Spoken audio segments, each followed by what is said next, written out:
Hey everybody, so this is going to be a little video about trying to describe a particular path using some parametric equations. So the example I want to do is let's call it a toy model of something like the Earth-Sun-Moon relationship, right? So I'm going to do that, but simplify it. Everything's going to be perfect circles. We'll make the lengths easy lengths to deal with. So let's think about it this way. We've got the sun at the center of our orbit, right? So here's the middle, and we've got one body. Let's do it about there, right? Tracing out an orbit, okay?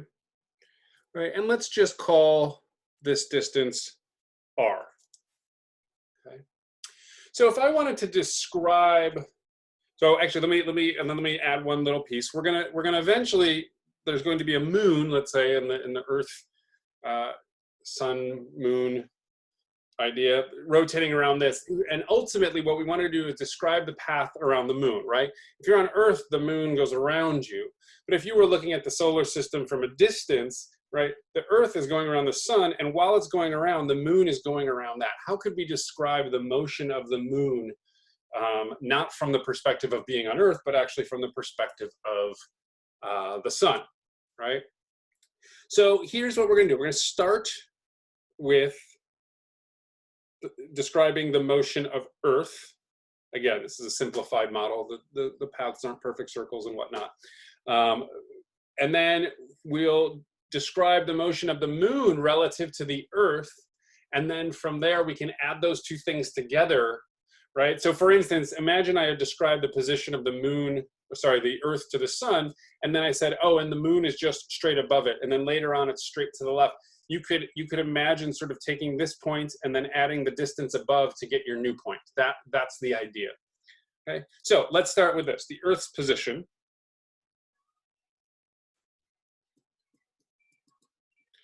Well, if I decide on a horizontal, I'm going to name this theta.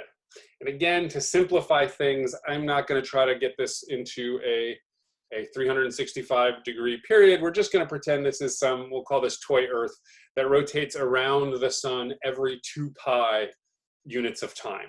Okay, that's the idea, right? Because theta is going to go all the way around after 2 pi. Okay, how could we describe Earth's position relative to the sun? Well, if you remember your trigonometry, you can also derive this, if you remember unit circle trigonometry, or if you derive it with drawing some triangles, there's a pretty standard way to describe the position of the Earth, which would be r cosine theta, r sine theta, right? Because this distance here, right, we know that this distance, the cosine of theta, is this distance divided by r. So if we multiply r to the other side, this distance becomes r cosine theta. And this distance is r sine theta, okay? So that describes the Earth's position, okay? Now let's think about Earth for a second. Let's just remove everything else and just think about Earth, right? And then Earth's gonna have the moon traveling around it, okay? Now, let's imagine a couple things. First of all, the moon's going around the Earth in its own little circle, right? So now this is Earth. This one was sun, right?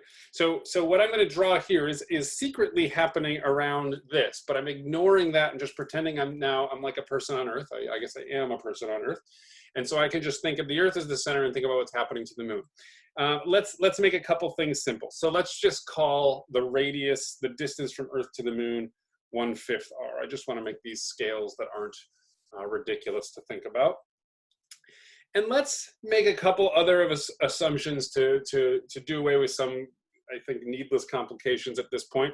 First, let's assume that where we pick 0 theta, right, the point that we pick to be 0 theta here matches with what we have here. So we kind of have a starting point where Earth is right there and the moon is right next to it out there, and then our clocks start going, we start moving. And let's say that the rotation, the orbit of the moon around the Earth happens at 4 times. I have this programmed. I wanted to match what I've got in the computer in a moment. And so what that means is the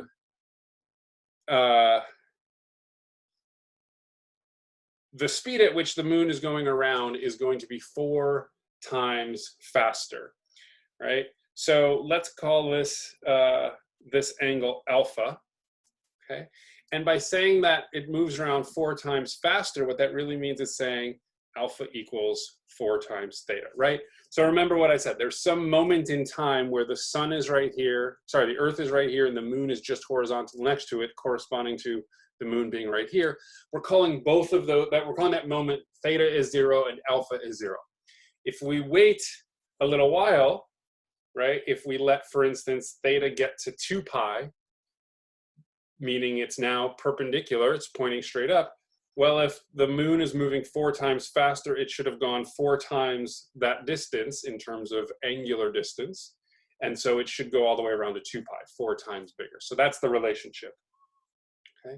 So in this coordinate system, if I'm starting at the Earth to get to the moon, I need to move over, and using the same argument I used here, I would take cosine of this angle times the radius. In other words, the distance here, right, let's call it the horizontal distance from Earth, is going to be the radius, 1/5 r, times cosine alpha.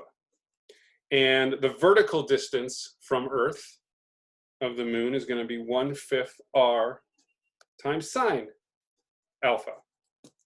Okay? So what that's describing, again, is this, if I drop a little triangle here, this horizontal distance here and this vertical distance here, right? Which we can remember are actually happening as the Earth travels around the sun, right? That little triangle exists somewhere there, okay? So if I'm trying to describe the position of the moon relative to the sun, the way I'm going to think about it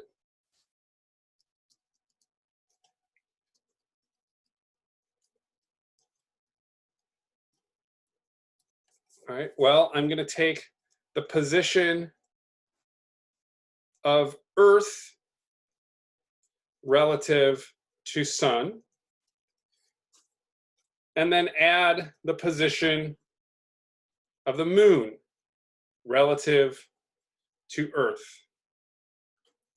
right? So if, for instance, I knew the Earth was,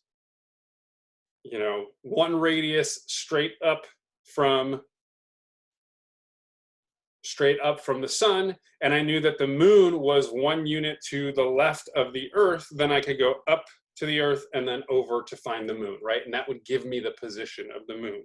So in other words, if I think about this in X and Y, I take the Earth's position,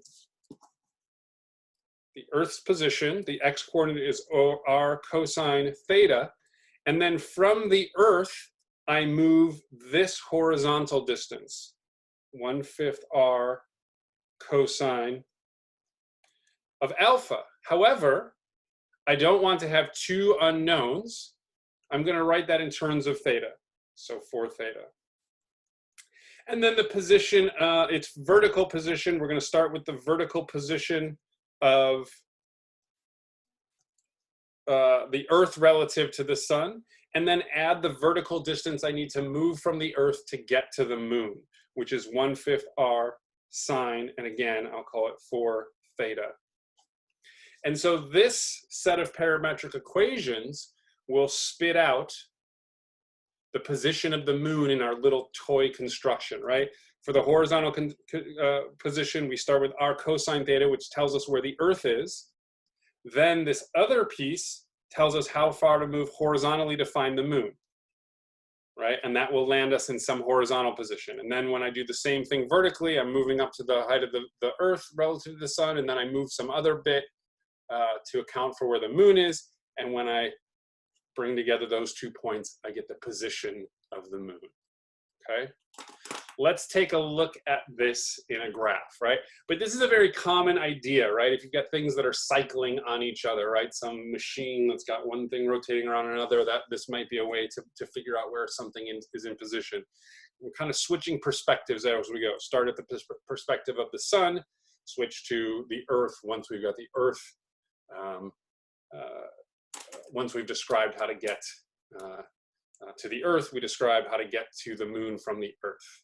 Okay, yeah, that's another good way to think about it. Maybe if you're trying to travel somewhere, right? It's like you travel to a point you know, and then from there you get directions to the next point. And we're putting those 2 pieces together. We figured out how to get from the sun to the earth to the moon, and that gives us a path. Move to the earth, from the earth to the moon. Okay, let's take a look at what this looks like in. Let's graph this in a computer system and see what we see. Okay, so what I have here, I've got the path that the Earth would take. Okay, this is the path the Earth takes, and let's add to this. There's the Earth moving around the sun. So I've chosen the sun to be the center of my coordinate system, and there's the Earth traveling around it. Right? Now let's add the moon traveling around the Earth. So now there's a moon, and this is a little tricky to look at, but what's going to happen, right, as the moon is doing circles around the Earth, but at the same time the Earth is moving.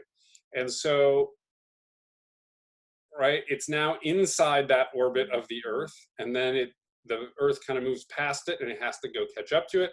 But if you're looking from the position of the Earth, there's always the same distance between the moon and the Earth,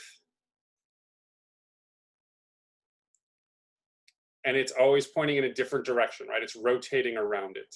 So it has this sort of weird path that, even though from our perspective it's just circles, it looks a little bit different, right? And if you were also paying close attention, right, if you notice, by the time the Earth gets to the top of this, the moon, right, in my little example, I made the moon go 4 times faster.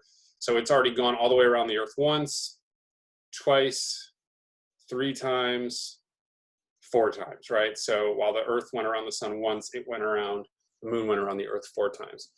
The path that it follows, right? This is just a picture. The green circle is just a picture of the moon's rotation relative to the Earth. It's just a smaller circle.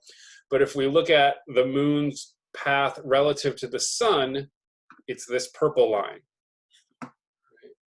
Let's get rid of the path of the Earth, right? So as that Earth is making circles, the moon, while it's making circles around the Earth, the sun sees it doing a very different thing, right? Because it has to sort of, it's almost like it's pausing for a moment to let the Earth pass it by, right? That's kind of how it looks from this perspective. It's not really accurate, though it looks that way.